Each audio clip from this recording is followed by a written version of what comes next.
The Japanese could not believe it. From the dense jungles of Saipan to the volcanic ridges of Iwo Jima, American artillery rained fire like a thunderstorm from hell. Shells screamed through the humid night, tearing the silence apart. Each explosion, a heartbeat of war echoing across the Pacific. In just 1 hour, more than 3,000 shells could pound a single island.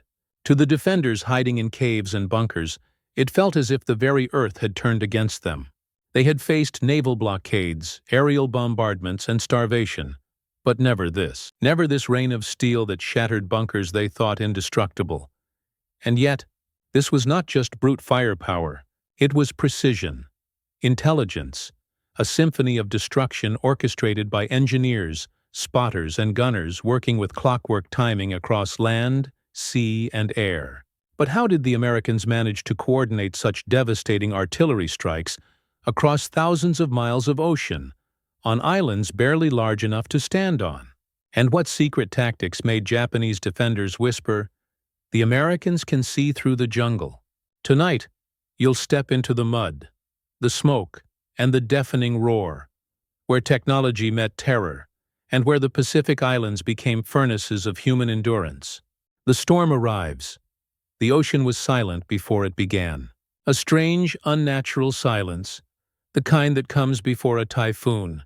The Japanese soldiers crouched inside their bunkers on Betio Island, hands tight on their rifles, eyes searching the horizon through narrow firing slits. They had heard the Americans were coming, but no one had told them this. The sea itself seemed to tremble. Then, at dawn, the sky erupted. The first shells came from beyond the horizon. Artillery fire so distant that the guns themselves could not be seen. The island shook. Palm trees burst into flame. Sand exploded upward like geysers, and the air turned to dust and thunder. For 76 hours, the bombardment never stopped. The Japanese commander, Lieutenant General Shibasaki, had once boasted that 1,000,000 men could not take Betio in 100 years. Now, his radio operator could no longer hear anything but static. The men around him were bleeding from their ears, their uniforms singed, their bunkers cracking like eggs under the relentless impact of steel. Out at sea, the U.S. Navy battleships formed an iron crescent. The USS Maryland, the USS Colorado, and their sisters fired broadside after broadside. The decks glowed red from the heat of their guns. Inside the plotting rooms, officers worked in silence, their hands steady over charts and fire control tables. They weren't guessing. Every shot had purpose, calculated with precision, range, wind, elevation, all synchronized with spotter planes circling above. The sea rumbled with their rhythm, like the heartbeat of a sleeping giant awakening. The Marines watching from their landing craft could hardly believe it. The island looked like it had been erased, swallowed by smoke and fire. "Nothing could live through that," one of them muttered, clutching his rifle, soot streaking his face. But others remained quiet. They'd heard that before. The Pacific had a cruel habit of hiding its deadliest surprises. When the bombardment finally paused, the silence felt wrong. The Marines went in. Landing craft churned toward the beaches, waves foaming red with silt and oil. Then came the shock. From the ruins, still burning, still smoking, machine guns opened up. The Japanese were still alive. How? The artillery had pounded every visible inch of the island. But the Japanese had carved their fortifications deep underground into coral and concrete. They had survived beneath the surface, untouched by even the heaviest shells. The Marines stumbled, shocked, realizing the artillery had destroyed everything except the enemy. On the ships offshore, officers listened to radio chatter turn from victory to confusion. Reports came in fast, units pinned down, casualties rising, tanks immobilized on reefs. The artillery had shaken the island but not broken it. For a brief moment, the unthinkable flashed in their minds. Had the barrage failed? But then a calm voice came over the radio. It belonged to Captain Julian Smith, commanding the Marines' artillery liaison. "We're not done," he said. "Bring the guns closer." What followed was the most coordinated artillery operation the Pacific had seen. Field guns and naval batteries worked as one, raining shells in precise overlapping arcs. Spotter planes circled low, marking targets with smoke bursts. The Japanese tried to fire back, but their range was limited, their positions exposed.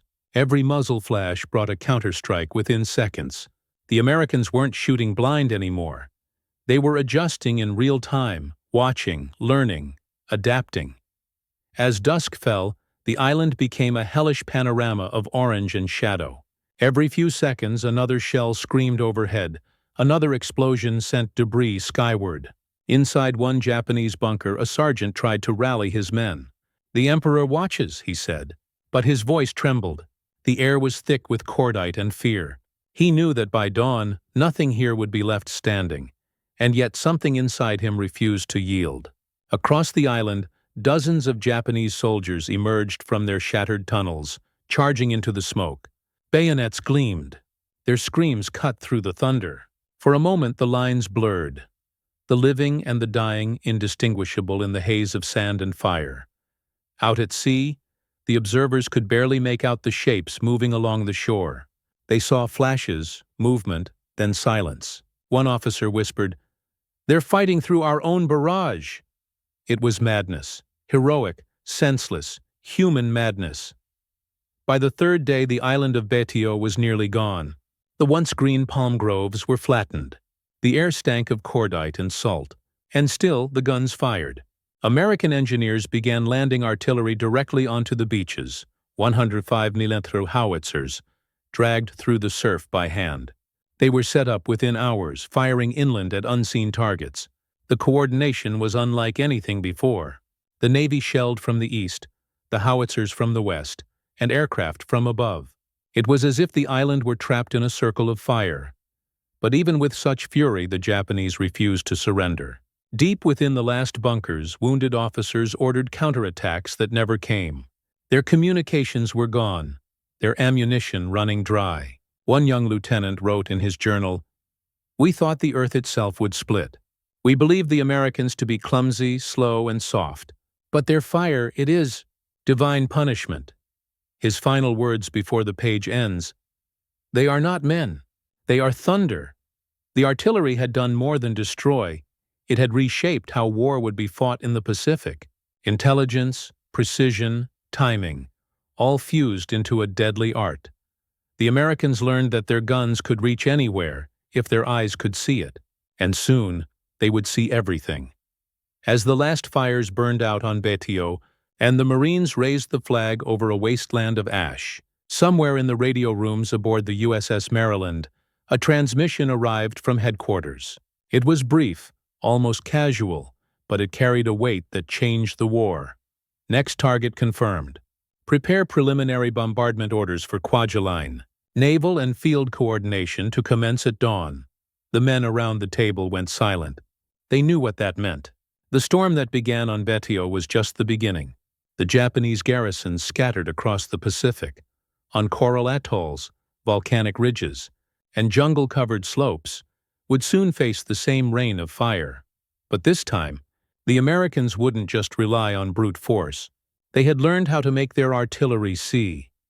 And in that single quiet moment before the next storm, someone whispered, almost to himself, "If they couldn't believe it then, they won't believe what's coming next." The maps were redrawn, the coordinates marked.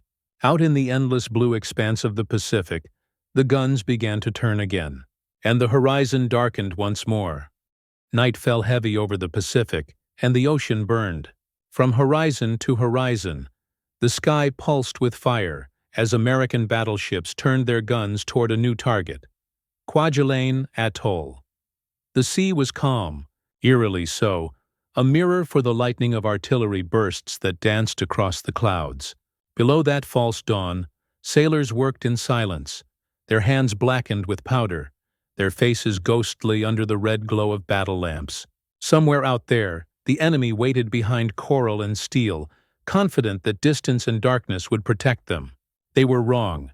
When the first salvo roared from the USS Washington, it seemed to tear open the night itself.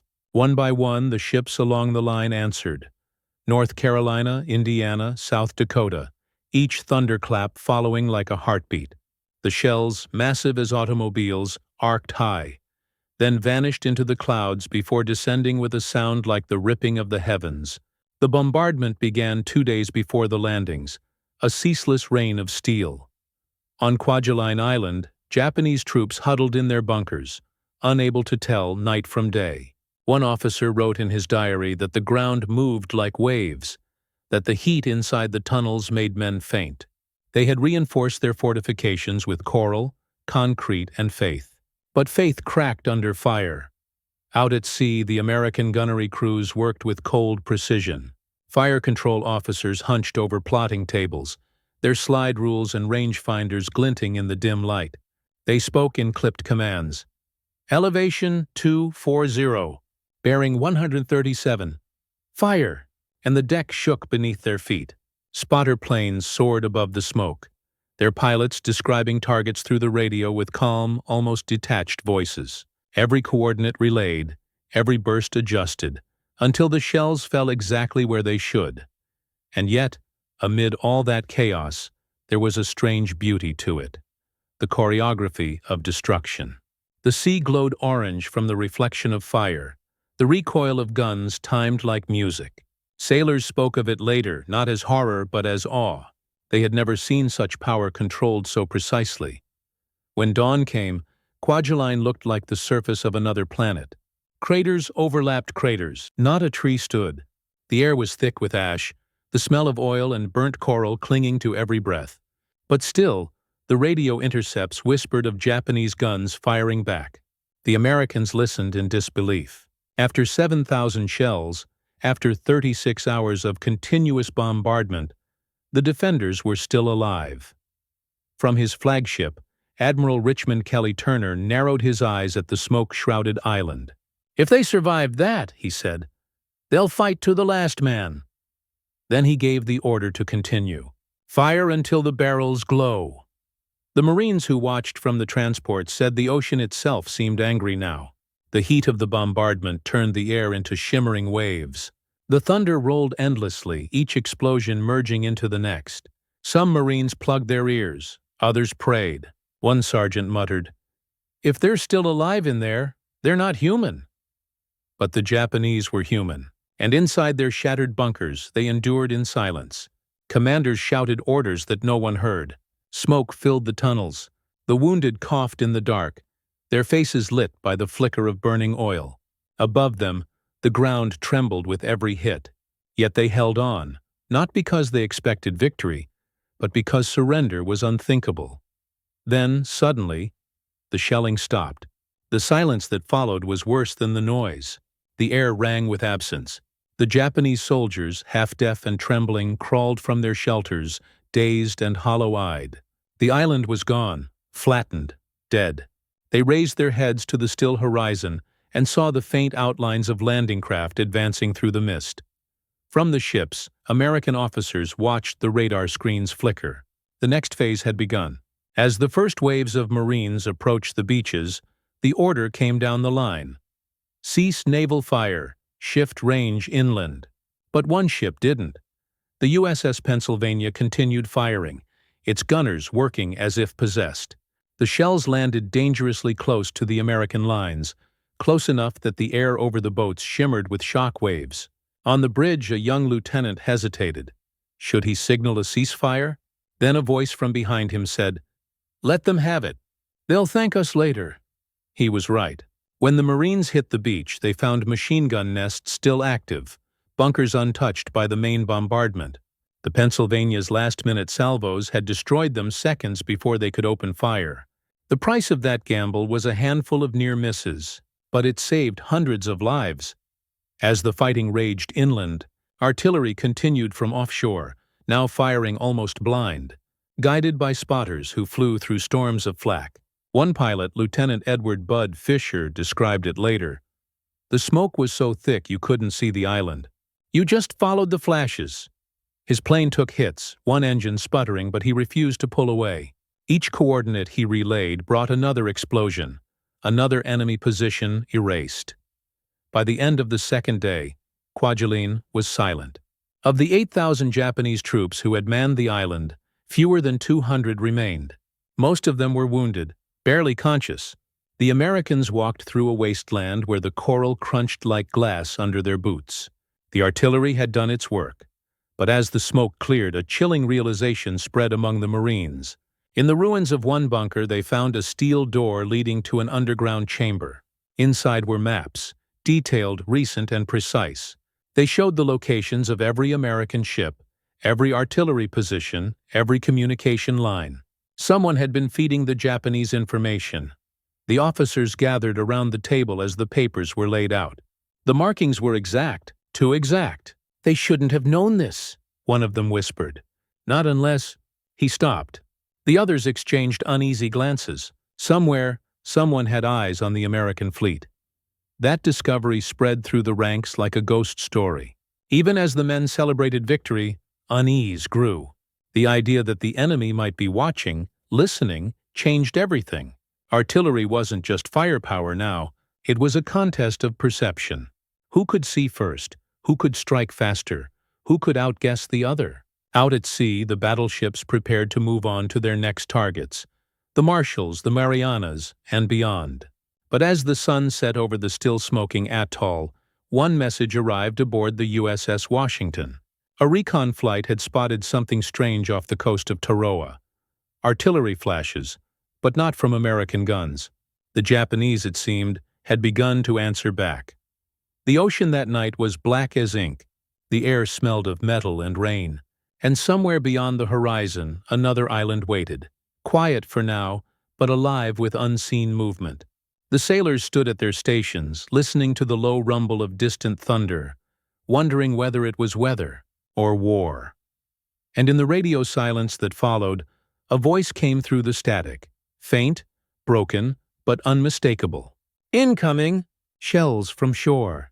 "They're firing back!" The horizon flickered again. The sea glowed red, and the storm returned. Rain of steel on land. The smell of burnt coral still hung in the air when the Marines moved inland.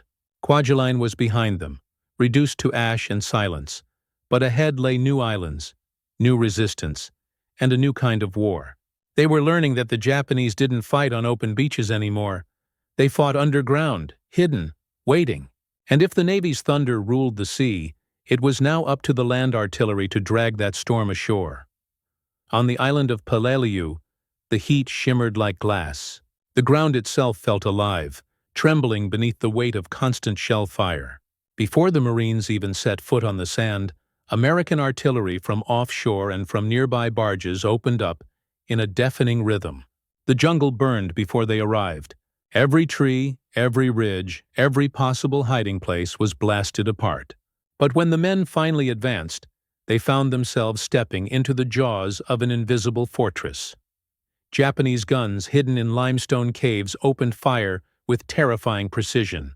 The first shells landed among the lead companies, throwing men and machines into chaos. "They were waiting for us," one Marine later said. "They knew the range, the distance, even how long we'd take to reload." It was true. Japanese artillery, though outnumbered, had been dug into the mountain itself.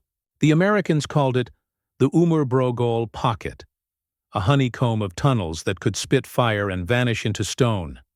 From the beach, American field artillery rolled forward. Crews pushed their 100mm howitzers through mud and blood, setting up firing lines just a few hundred yards behind the infantry. The guns were caked in salt, the men drenched in sweat, but the order never changed. Keep firing. The howitzers thundered day and night, pounding ridges that seemed unbreakable. Each explosion sent waves of dust rolling through the jungle, yet still, the machine gun nests reappeared like ghosts. Command posts buzzed with frustration. Reports came in that the bombardment wasn't reaching the deeper caves. The Navy's shells could flatten the surface, but the Japanese had learned to build beneath it. It was a war fought above ground and below it, a duel between steel and stone. Then came a new idea, born from desperation and brilliance. Forward observers began marking targets not just by map, but by ear. They learned to read the rhythm of Japanese gunfire, the timing between shots, the echo in the ravines. Every flash of enemy artillery became a clue, every sound a coordinate. Spotters radioed back adjustments, and within seconds, counter-battery fire screamed toward the source. It wasn't perfect, but it was enough. One Marine lieutenant described it like a deadly dance. You'd hear their gunfire, count to 6. Then our shells would hit. If you heard their next shot, you were lucky. The artillery duel raged for days, the hills echoing like drums of war. Deep in one of those Japanese tunnels, Captain Nakamura wiped dust from his face as his men reloaded a Type 96 field gun. The heat inside was unbearable, the air thin. Each time their gun fired, the tunnel filled with smoke. "For the Emperor," someone whispered. But when the next American shell landed nearby, the cave shuddered, and the light went out. The mountain groaned. Nakamura realized the Americans weren't aiming for them anymore. They were collapsing the hills themselves. Outside, bulldozers pushed artillery closer, carving firing platforms into the jungle. The 150 mm long toms arrived next, their barrels stretching toward the sky. When they opened fire, the sound was not just loud, it was physical, pressing against the chest, rattling teeth. Entire ridgelines disappeared under the bombardment. The Marines cheered each impact, but there was little celebration in their eyes. They knew that somewhere beneath the rubble, the enemy was still alive. By the second week, Peleliu looked less like an island and more like a scar. The rain turned the ground into sludge, but the guns didn't stop. Night or day, they fired. The Japanese tried to counterattack, but artillery broke every advance before it reached the lines. The American gunners had learned to pre-register their targets, zones of fire mapped in advance so that every possible approach could be annihilated in seconds. When a flare rose into the sky, the guns followed instantly. One night, the jungle erupted in fire. Hundreds of Japanese soldiers charged under cover of darkness, screaming their battle cries. The Marines were caught off guard, but the artillery was waiting. Within moments, the field radios crackled to life. "Zone red, now!" someone shouted. The response was immediate. Every gun along the line unleashed at once. The night turned white. Explosions rolled like thunder down the slopes, tearing the jungle apart. When it ended, the charging force was gone, silenced so completely it felt unnatural. The Marines stood in the flickering glow of the fires, staring at the devastation. No one spoke. They knew what the artillery had done. And yet, even after victory, a strange unease settled over them. They began to realize that this new way of fighting, this coordination between sea and land, machine and man, was changing them. The guns had become more than weapons. They were instruments of total annihilation. The men who fired them rarely saw the enemy they killed. They just adjusted coordinates and pressed triggers, their faces lit by fire. On the 11th day, the last major stronghold fell. The Japanese commander, his uniform torn and bloodied, stood at the entrance of his bunker. His men begged him to retreat deeper into the tunnels, but he shook his head. "No more holes," he said quietly. He walked into the open, pistol in hand, as the artillery began again. When it was over, the mountains smoked like a volcano. The Americans had won, but at a cost that left them hollow. Of the Marines who fought there, 1 in 3 would not return home. Yet for the survivors, one truth burned into memory. Artillery was no longer just support. It was the soul of modern battle. As the surviving gunners packed up their howitzers and cleaned the barrels glowing from use, a radio message came through the static. "Prepare to redeploy." Okinawa confirmed. "Preliminary bombardment orders incoming." The men exchanged looks. Okinawa was no small island. It was Japan's doorstep. And if Peleliu had been hell, what waited there could only be worse. Out over the gray sea, the sound of distant thunder rolled again. Not from a storm, but from ships gathering on the horizon. The sea guns were ready to rejoin the chorus. The Marines stared toward that faint line in the east where clouds met water. Somewhere beyond it, another island waited to burn. And this time, the Japanese weren't just defending their empire. They were defending home. The unseen eye. The rain fell sideways as the fleet closed in on Okinawa. Gray seas, gray skies, gray hearts. Every man aboard the ships knew this wasn't just another island. It was the gateway to Japan itself. If they took it, the road to Tokyo would lie open. But everyone also knew what that meant. The Japanese would defend it to the last breath. And they were right. When the order came to commence bombardment, the horizon erupted in flame. Battleships, cruisers, and destroyers fired as one, their thunder rolling endlessly over the ocean. For 7 days and nights, the Americans unleashed the largest artillery barrage of the Pacific War. More than 500,000 shells. Entire valleys were erased, ridges torn apart. The earth itself seemed to convulse under the relentless pounding. But this time, something was different. The fire wasn't blind anymore. Overhead, reconnaissance planes flew in tight circles, mapping every bunker, every gun emplacement, every slit trench. From the clouds, they painted the battlefield with smoke and light, guiding the guns below. The Japanese soldiers hiding deep in the caves whispered that the Americans had demons in the sky. Wherever they moved, the shells followed. In truth, the Americans had perfected a deadly art. Spotters, both on land and in the air, now worked in tandem with radar operators and sound-ranging teams. A single flicker of muzzle flash was enough for the coordinates to be relayed. Within seconds, the spotters' calm voices echoed through radios. "Mark, range 200, fire." And from the ships, the reply came not in words, but in thunder. On shore, Marines advanced through shattered ruins under the cover of this living storm. The bombardment was so precise that they could walk within a few hundred yards of the impact zones. Every time the Japanese opened fire, they revealed their positions and paid for it instantly. One veteran later said it was like watching God's fist fall from the clouds. Yet, for all their precision, the Americans faced an enemy that refused to vanish. The Japanese had dug into the hillsides, into the very bones of the island. Their command centers were buried under layers of rock, their artillery hidden in caves with steel shutters that opened for seconds to fire and closed again before the counterstrike arrived. Even the deadliest barrages couldn't touch them. The Americans began calling them ghost guns. They seemed to appear out of nowhere, firing, vanishing, then reappearing miles away.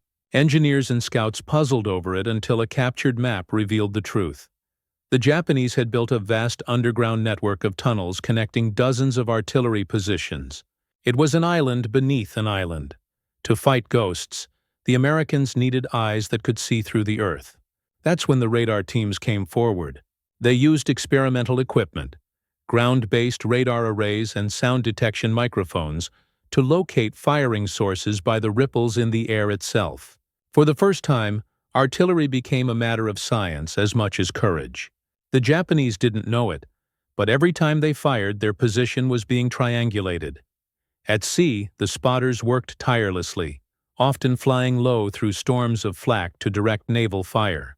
One pilot, Lieutenant Frank Clymer, described seeing entire sections of coastline disappear beneath waves of explosions.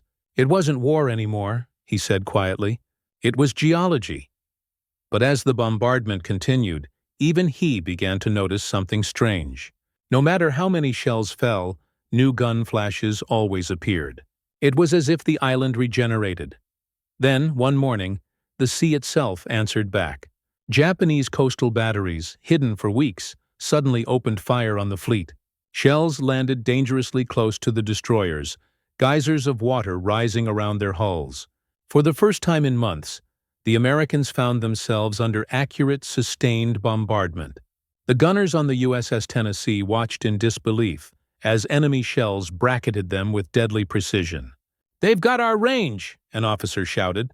"How the hell?" That question lingered longer than the echoes of impact. The Japanese, it turned out, had learned too. They had spotters of their own, hidden on the cliffs, using mirrors and signal lights to relay American ship positions back to inland artillery. The storm had met its reflection. In the command ship's radio room, confusion reigned. Reports came in from multiple sectors. Ships hit, fire control disrupted, spotter planes shot down. It was chaos. The once invincible barrage was faltering. Then, through the static, came a calm, deliberate voice from the fire coordination officer. "Recalibrate to Sector Charlie. All guns. Target grid 94 Delta. Full salvo." The fleet adjusted, and within minutes, the horizon vanished again under the weight of fire. The counter-battery fire silenced the coastal guns one by one. But as the echoes faded, One signal operator turned pale. He had intercepted a Japanese transmission. Short, coded, but unmistakable. Enemy eyes found. Prepare to relocate. Someone was watching them from inside Okinawa itself. The suspicion grew that Japanese scouts had infiltrated near the shore, guiding artillery fire just as the Americans did. Patrols began scouring the ravines and villages, searching for signal mirrors, radios, or even small flags. They found nothing, only shadows that disappeared before they arrived. The unseen eyes were real, and they were turning American precision against itself. Days turned to weeks. The constant artillery fire reshaped the island into a barren moonscape. Hills became craters, forests became ash, but beneath it all, the Japanese still moved unseen. The frustration among American officers deepened. They had the power to destroy, but not the ability to end it. On April 19th, as the rain lashed the coast, a group of forward observers near Shuri Castle reported strange movements in the distance. Through the haze, faint lights flickered along the ridgeline, too rhythmic to be random. They watched, puzzled, until realization hit. They weren't lights. They were artillery flashes. Japanese guns were firing from inside the castle itself. The order went out instantly: concentrate all fire on Shuri. Every ship, every howitzer, every mortar turned toward the ancient fortress. What followed was one of the most intense bombardments in history. The ground shook, the sky burned, and the sea itself seemed to retreat from the sound. For 12 hours the guns fired without pause. When the smoke cleared, the castle was gone. Or so they thought. Scouts pushing forward the next morning found the ruins still smoking, and from beneath them a new sound emerged. The deep rhythmic thud of artillery. The Japanese were still there, underground. It was impossible. The Americans had destroyed everything above ground. Yet from the depths, the enemy kept firing, stubborn, invisible, relentless. That day, for the first time, the artillerymen who had turned the tide of the Pacific War felt something new: doubt. As night fell, and the rain turned the craters into pools of black water, one exhausted Marine looked toward the glowing horizon and whispered, "They're not fighting for land anymore. They're fighting for the idea that they can't be erased." The unseen eyes still watched. The guns still roared. And somewhere beneath the earth of Okinawa, the island waited, alive and unbroken. Ashes and silence. By the time the guns fell silent over Okinawa, the world itself seemed to hold its breath. Smoke drifted across the ridges where once mountains had stood, curling upward in ghostly ribbons. The air smelled of salt, oil, and something else, something metallic and final. The American guns, blackened from weeks of continuous fire, sat motionless on the cliffs, their barrels glowing faintly in the night. It was over, at least for now, but peace did not return. It only lingered, uneasy, like an echo after thunder. The Marines walked among the ruins, boots sinking into the mud mixed with shattered coral and ash. The silence was so complete it hurt the ears. No birds, no insects, only the distant hiss of the sea against the shore, as if the ocean itself was trying to wash away what had happened. One corporal paused beside a crater that had once been a village.